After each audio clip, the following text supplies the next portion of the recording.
Ronde ketiga kualifikasi Piala Dunia 2026 telah berakhir. Timnas Indonesia menatap ronde keempat kualifikasi Piala Dunia usai melewati rintangan penuh ujian di ronde ketiga kualifikasi Piala Dunia.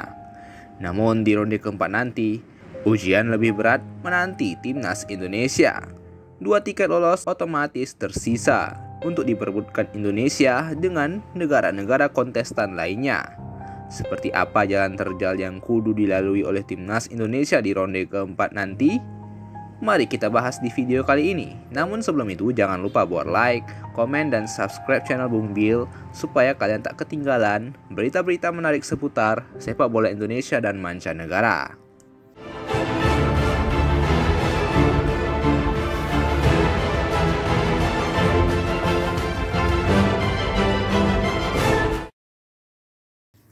Dalam perjalanan ronde ketiga kualifikasi Piala Dunia, Indonesia menghadapi negara-negara kuat Asia buat merebut tiket lolos ke Piala Dunia. Indonesia tergabung di grup C menghadapi Jepang, Australia, Arab Saudi, Bahrain, dan Cina. Skuad Garuda menempati peringkat keempat di grup itu dan berhak melanjutkan perjalanan mereka ke ronde keempat kualifikasi Piala Dunia. Jahit Zes dan kawan-kawan berhasil menyingkirkan Cina dan Bahrain dari peta persaingan. Masing-masing skuad Garuda meraih kemenangan di kandang menghadapi dua tim tersebut, ditambah kemenangan melawan Arab Saudi yang menjadi faktor Indonesia bisa mengunci satu spot di ronde keempat nanti. Nah, membahas ronde keempat akan menjadi tantangan sulit pastinya bagi Indonesia. Apalagi dengan intrik-intrik non-teknis yang selalu menguntungkan tim-tim tertentu, apalagi tim Timur Tengah. Itulah masalahnya. Indonesia di ronde keempat nanti dikepung negara-negara kawasan Arab yang pastinya bakal bikin kita gregetan. Dari grup A, peringkat 3 dan 4 diisi oleh Uni Emirat Arab dan Qatar. Lalu dari grup B, peringkat 3 dan 4 diraih oleh Irak dan Oman. Sedangkan grup C, peringkat ketiga dan 4 diraih oleh Arab Saudi dan Indonesia. Sebelum membahas intrik-intrik tersebut, mari kita menjelaskan mekanismenya. Mekanisme ronde keempat nanti adalah peringkat ketiga dan keempat dari masing-masing grup di ronde ketiga akan dibagi nantinya menjadi dua grup. Satu grup akan berisikan 3 tim yang telah diundi dari pot 1 hingga pot 3. Lalu tim-tim tersebut akan bertanding satu sama lain satu kali di venue terpusat. 2 juara grup di ronde keempat nantinya akan lolos ke Piala Dunia. Runner-up grup di ronde keempat masih memiliki kesempatan lolos dengan melaju ke ronde kelima, yang mana tim berperingkat kedua nanti akan saling menyingkirkan untuk mengambil satu tempat di babak playoff menghadapi negara-negara antar konfederasi. Peringkat ketiga atau terakhir di ronde keempat harus mengubur mimpi lolos ke Piala Dunia. Berbicara ronde kelima, di mana mencari satu wakil Asia untuk melakukan laga playoff melawan konfederasi lain. Di sini, kemungkinan lawannya bisa lebih berat dibanding melakoni kualifikasi di zona AFC, dikarenakan ada sistem seeding di mana 2 tim yang memiliki ranking teratas akan langsung ditempatkan di final playoff. Nah, jika Indonesia meraih peringkat kedua di ronde keempat dan kemudian mereka mampu menaklukkan lawannya di ronde kelima, otomatis Indonesia masih memiliki 2 laga lagi yang harus dimenangkan di babak playoff menghadapi negara-negara dari konfederasi lainnya. Karena ranking FIFA Indonesia masih tergolong rendah untuk mendapatkan keistimewaan lolos langsung ke partai final playoff.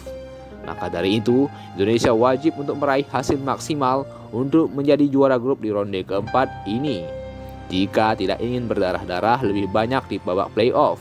Karena jujur aja, jika Indonesia harus melewati babak playoff, maka peluang kita semakin kecil karena lawan yang dihadapi sudah berbeda dari segi postur dan fisik mereka ketimbang negara-negara dari Asia. Hal ini akan membawa kita flashback ke final playoff Olimpiade 2024 lalu, di mana Indonesia menghadapi Guinea yang berkesudahan dengan pupusnya harapan Indonesia lolos ke Olimpiade karena kalah melawan Guinea. Beralih ke pembahasan ronde keempat. Undian grup ronde keempat Piala Dunia 2026 zona Asia direncanakan digelar pada 17 Juli 2025 mendatang.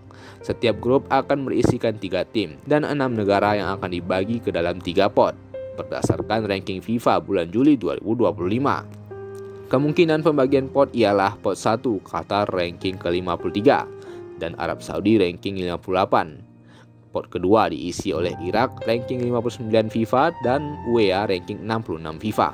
Pot ketiga bakal diisi Oman yang ranking 79 dan Indonesia yang ranking 118. Dengan menggunakan ilmu statistika ala kadarnya, kita bisa menghitung 4 kemungkinan grup yang bisa ditempati oleh Indonesia. Kemungkinan pertama, Indonesia bakal satu grup dengan Arab Saudi dan Irak. Kemungkinan kedua, Indonesia satu grup dengan Arab Saudi dan Uni Emirat Arab. Kemungkinan ketiga, Indonesia satu grup dengan Qatar dan Irak. Serta kemungkinan terakhir, Indonesia satu grup dengan Qatar dan Uni Emirat Arab. Indonesia tidak bakal bertemu dengan Oman dikarenakan berada dalam satu pot yang sama. Sedangkan kemungkinan bertemu Arab Saudi kembali masih ada, karena 2 dari 6 kontestan ini pasti bakal ada yang bertemu lagi setelah satu grup di ronde ketiga sebelumnya. Nah, selanjutnya, mengapa Indonesia kemungkinan harus menghadapi intrik-intrik non-teknis yang bisa saja merugikan mereka di ronde keempat nanti? Karena jelas, lawan-lawan Indonesia ini tim dari Timur Tengah, bro. Kita tahulah siasat tim-tim Timur Tengah, apalagi Qatar dan Arab Saudi yang memiliki finansial fantastis. Sehingga kemungkinan faktor-faktor yang menguntungkan mereka itu pasti ada. Dan sudah ada tanda-tandanya. AFC sepertinya bakal mengistimewakan Qatar dan Arab Saudi di ronde keempat kali ini. Sebab AFC menunjuk Qatar dan Arab Saudi menjadi tuan rumah penyelenggara untuk ronde keempat berdasarkan dari ranking FIFA tertinggi dari ke-6 kontestan tersebut. Hal ini yang bikin Irak dan Uni Emirat Arab berang ke AFC dan meminta transparansi terkait penunjukan tuan rumah ronde keempat ini.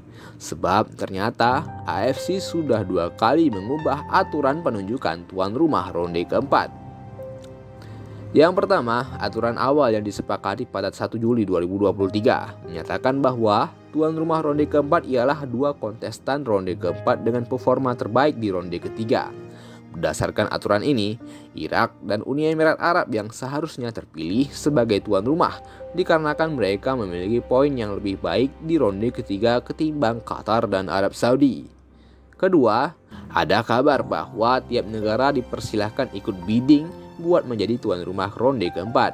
Beberapa negara termasuk Indonesia akhirnya ikut berpartisipasi dalam bidding tersebut. Makanya, PSSI kemarin sempat mengusahakan untuk ikut bidding tuan rumah ronde keempat agar Indonesia bisa menyelenggarakan ronde keempat di kandang sendiri. Ketiga, perubahan lagi nih. Yang terbaru, dikabarkan AFC menunjuk tuan rumah berdasarkan ranking FIFA tertinggi. Artinya Qatar berperingkat 53 FIFA dan Arab Saudi berperingkat 58 FIFA yang akan ditunjuk menjadi tuan rumah ronde keempat. Nah, hal inilah yang membuat Irak dan Uni Emirat Arab marah dengan keputusan AFC yang terkesan suka-suka mereka aja menunjuk tuan rumah ronde keempat tanpa aturan yang tetap. Nah, alibi dari AFC sendiri dikarenakan FIFA mempersilahkan konfederasi masing-masing untuk menunjuk tuan rumah ronde keempat. Tertera di pasal 11 ayat 3 FIFA World Cup Preliminary Regulation. Venue pertandingan akan ditentukan dengan cara undian atau ditetapkan oleh konfederasi sesuai dengan kesepakatan dengan asosiasi anggota yang berpartisipasi. Nah, hal ini yang bikin AFC seakan mencela-mencela menunjuk tuan rumah ronde keempat.